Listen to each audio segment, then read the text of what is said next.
Suatu hari, ada seorang anak yang baru saja pulang dari sekolahnya. Ia memasuki kamarnya, menatap langit-langit kamarnya, lalu dengan sigap ia mengambil sesuatu di tumpukan buku.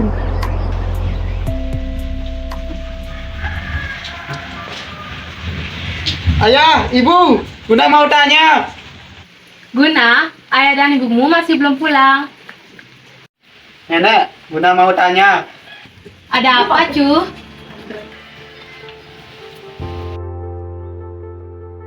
Ini siapa ya? Oh ini, beliau ini adalah salah satu pahlawan nasional Indonesia. Hei, ada apa ini? Kakek, orang dalam foto ini siapa ya? Oh ini, beliau adalah I Gusti Ngurah Rai, pahlawan nasional Indonesia yang ikut berperang dalam Perang Puputan Margarana. Kenapa beliau bisa jadi pahlawan, kek? Jadi begini, pada kala itu,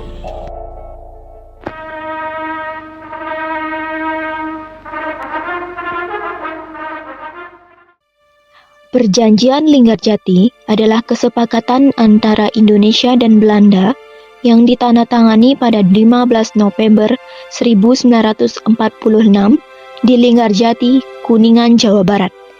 Perjanjian ini juga dikenal sebagai Perundingan Kuningan. Perjanjian Linggarjati merupakan upaya penyelesaian konflik antara Indonesia dan Belanda setelah proklamasi kemerdekaan Indonesia pada 17 Agustus 1945. Perjanjian ini juga menjadi langkah awal Indonesia untuk mendapatkan pengakuan internasional atas kemerdekaannya. Adapun isi dari perjanjian Linggarjati tersebut, yaitu Belanda mengakui secara de facto Republik Indonesia dengan wilayahnya meliputi Sumatera, Jawa, dan Madura. Belanda harus meninggalkan wilayah de facto paling lambat 1 Januari 1949. Indonesia dan Belanda akan bekerja sama untuk membentuk negara Indonesia Serikat atau RIS. RIS dan Belanda akan membentuk aliansi Indonesia-Belanda dengan Ratu Belanda sebagai presiden. Perjanjian Linggarjati tersebut secara resmi diratifikasi oleh kedua belah pihak pada tanggal 25 Maret 1947. Pada waktu itu, Letnan Kolonel I Gusti Ngurah Rai yang menjabat sebagai Komandan Resimen Nusa Tenggara sedang pergi ke Yogyakarta untuk mengadakan konsultasi dengan markas tertinggi TRI, sehingga dia tidak mengetahui tentang pendaratan Belanda di Pulau Bali dengan maksud mendirikan negara Indonesia Timur.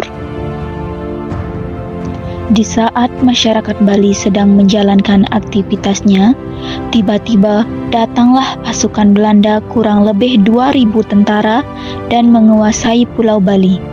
Mendengar kedatangan Belanda, rakyat Bali ketakutan dan berteriak histeris.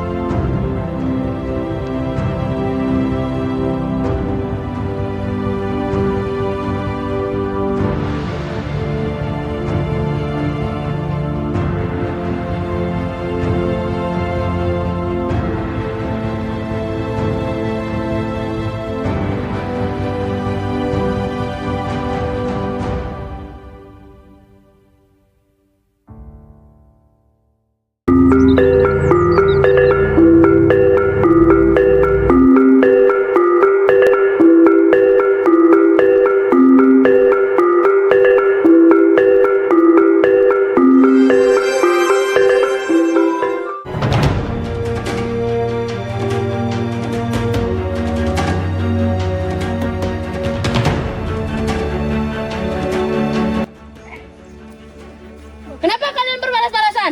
Cepat, kalian ini lambat sekali. Bawa barang-barang ini. Tinggalkan tempat ini dan bawa barang-barang kami. Tolong berikan kami waktu untuk beristirahat. Kami sangat lelah. Tidak ada kata beristirahat. Hei, apa yang kau lakukan itu? Cepat pergi dan bersihkan itu. Maafkan saya tidak sengaja. Tolong maafkan dia tidak sengaja. Hei, kerjakan tugasmu. Jangan urus dia.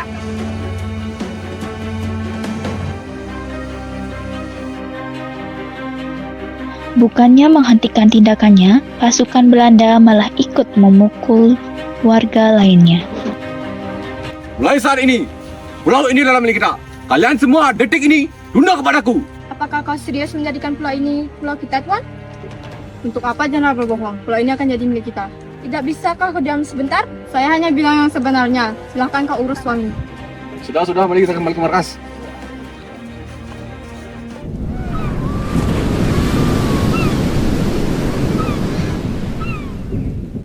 Dek, sebaiknya kita harus segera menjauh dari sini. Kalau tidak, kita akan mati terus begini. Ya benar, jika Belanda terus-menerus menindas kita di sini, kita bisa mati tertindas di sini. Ya, beritahu yang lain ya. Ya. Ada apa, Jung? Kita harus kabur. Bagaimana caranya? Lihatlah, mereka sudah begitu jauh. Ayo kita kabur. Mereka akhirnya meninggalkan tempat itu karena merasa diri mereka akan jauh lebih berbahaya di sana. Berhenti! Mau kemana kalian? Jangan harap kau bisa lari dari sini.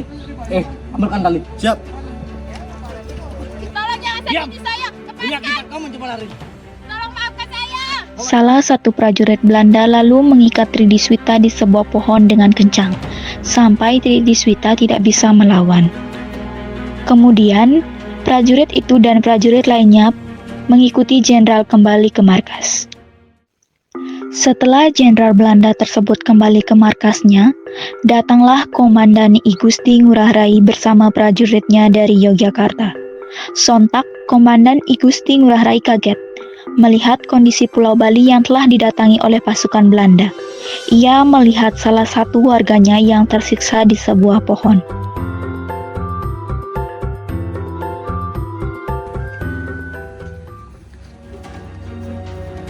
Apa yang terjadi? Siapa yang melakukan ini? Ini pasti ulah Belanda, Karai. Belanda! Lihat, Karai. Apa yang mereka lakukan, Karai? Belanda kurang ajar. Mereka pasti datang untuk menjajah kita. Kita tidak bisa diam saja.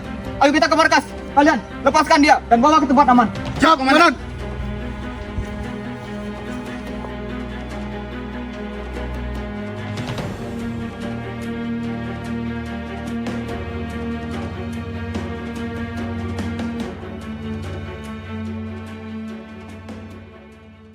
Pasukannya sampai ke markas. Komandan I Gusti Ngurah Rai membicarakan penyebab datangnya pasukan Belanda ke Pulau Bali. Dikarenakan oleh isi dari perjanjian Linggarjati yang mengharuskan Belanda meninggalkan daerah de facto.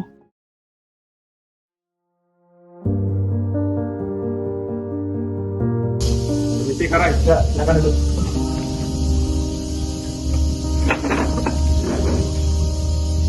Apa yang menyebabkan Belanda datang ke Pulau Bali, Karai? Ini adalah akibat dari perjanjian Linggarjati. Apa? Perjanjian Linggarjati? Maksud Komandan, surat dari pusat itu? Ya, surat dari pusat yang berisi tidak mengakui wilayah Bali sebagai wilayah dari Indonesia. Bagaimana bisa seperti ini? Lalu apa seharusnya kita lakukan sekarang?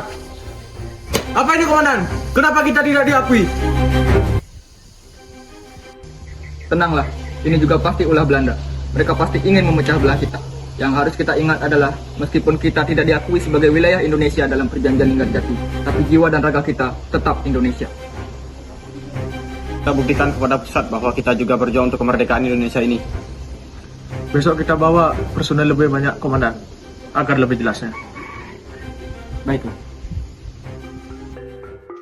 Sedangkan di markas Belanda, Jenderal Belanda sedang menyusun rencana untuk membujuk Komandan I Gusti Ngurah Rai agar mau untuk bekerja sama dengannya.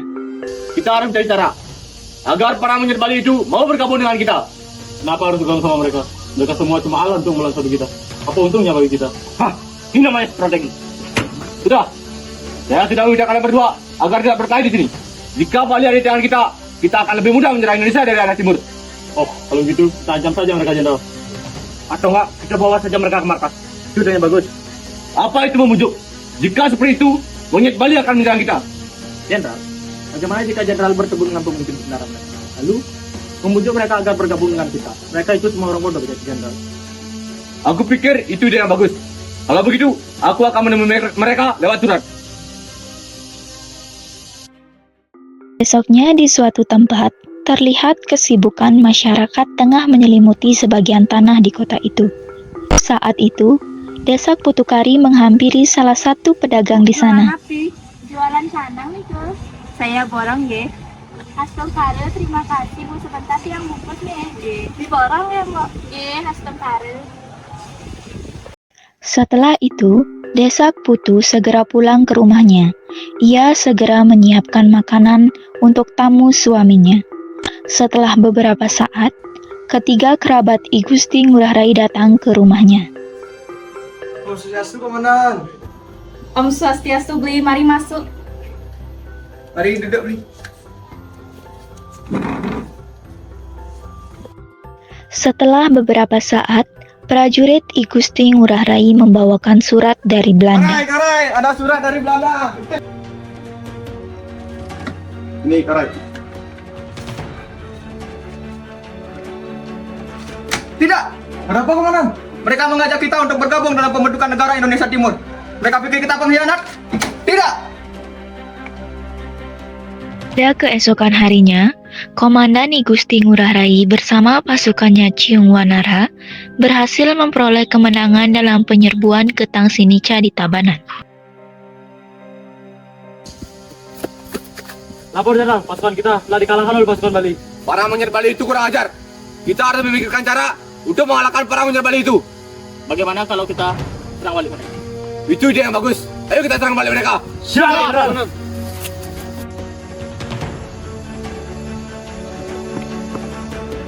Lapor, tidak ada komandan. Sepertinya mereka sudah berhasil kabur dari markas ini. Kita biarkan saja mereka menjauh. Benar, komandan. Kami rasa mereka membuat markas baru di tempat lain. Kami yakin, komandan, mereka belum pergi jauh dari sini, komandan. Kalau begitu, kita kembali ke markas kita. Benar, Komandan. Ini sudah hampir gelap. Kasihan anak dan istri menunggu kepulangan kita.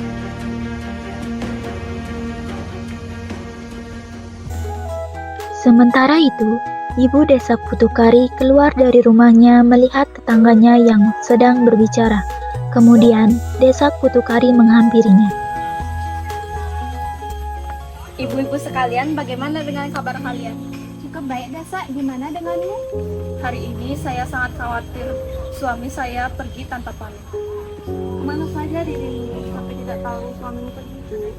Padahal saya hanya tinggal sebentar untuk memasak nasi ke dapur. Ya sudah, sabar aja dulu Bu Desa. Nanti Bu Ngurah pasti pulang. Iya Bu, Astungkare suami saya pulang dengan selamat.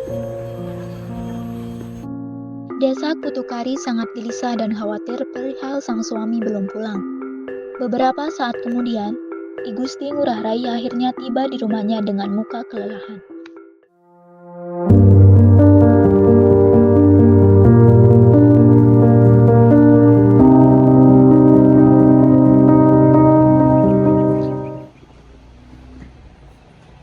Akhirnya kau pulang, Bli. Lihat tuh, di mana anak-anakku? Ada di dalam. Oh iya.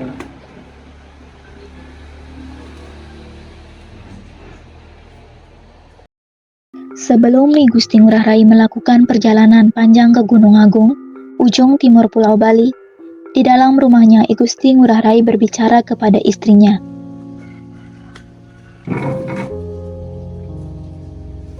Ada apa tuh? Mengapa kau gelisah? Soal Belanda. Mereka sudah jauh dari sini. Perasaanku tidak tenang, Bli. Tenanglah tuh, mereka sudah jauh dari sini. Baiklah. Di tengah percakapan I Gusti Ngurah Rai dan istrinya, dari luar seorang prajurit Bali berteriak. Parai! Ada apa? Belanda menyerang di desa Marga. Apa? Bagaimana bisa?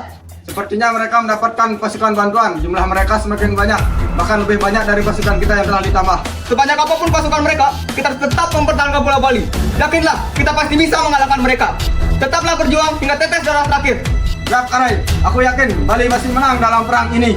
Iya, silakan kamu keluar dahulu. Siap, laksanakan, komandan. Lalu, setelah prajurit tersebut keluar, I Gusti Ngurah Rai melanjutkan kembali pembicaraannya bersama istrinya. Apa kamu yakin, Bli, prajuritmu itu akan menang? Beli yakin tuh, rakyat Bali adalah rakyat yang memiliki semangat teguh dalam mempertahankan kekuasaan Pulau Bali. Tapi tuh, inilah tugas dan kewajibanku. Tapi ingatlah, tugasmu bukan hanya menjadi seorang komandan, tapi juga untuk menjadi kepala keluarga ini. Tuh, buat apa kita hidup bersama jika dalam keadaan terjajah? Buat apa kita hidup bersama jika angan-angan dan harapan hanyalah menjadi sesuatu yang semu? Ingatlah tuh, anggaplah Beli sudah mati. Tak usah pikirkan kapan Beli akan pulang. Ini kewajibanku. Maaf tuh, Beli harus pergi. Pergilah, demi bangsa ini aku rela. Beli pergi dulu. Hati-hati ya, Bu. Tuhan, tolong jaga suamiku demi keamanan Bali, negeriku, dan juga keluargaku. Sesampainya di markas pasukan Bali, Komandan I Gusti Ngurah Rai berusaha untuk menyemangati pasukannya untuk mengalahkan pasukan Belanda. Baik, kita harus mengusir para penjajah yang datang. Kita gunakan pedang. Jika pedangmu patah, maka gunakan kedua tanganmu untuk membunuh. Jika kedua tanganmu patah, maka gunakan gigimu untuk menggigit. Jika gigimu patah, maka gunakan kedua bola matamu untuk mematahkan semangat lawan. Mari kita hadapi para penjajah yang datang. Siang harinya, 20 November 1946, I Gusti Ngurah Rai dan pasukannya Ciung Wanara melakukan perjalanan panjang ke Gunung Agung, ujung timur Pulau Bali. Tetapi tiba-tiba di tengah perjalanan, pasukan ini dicegat oleh serdadu Belanda di Desa Marga, Tabanan, Bali. Prajurit Bali dan Belanda berseru untuk memulai pertempuran.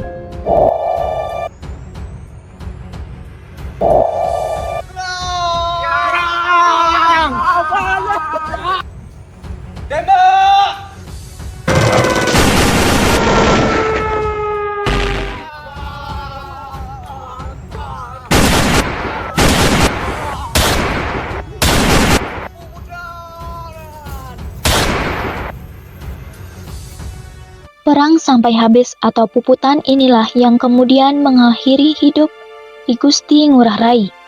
Peristiwa inilah yang kemudian dicatat sebagai peristiwa puputan Margerane. Malam itu pada 20 November 1946, di Marga adalah sejarah penting tonggak perjuangan rakyat di Indonesia melawan kolonial Belanda demi nusa dan bangsa. Jadi begitulah jasa beliau sebagai pahlawan nasional Indonesia. Jadi, kamu sebagai generasi penerus bangsa harus memiliki jiwa yang rela berkorban demi bangsa ini. Tidak peduli perbedaan apa yang ada, kita tetap satu bangsa Indonesia. Perbedaan bukanlah menjadi penghalang untuk kita berjuang bersama-sama untuk meraih kemerdekaan.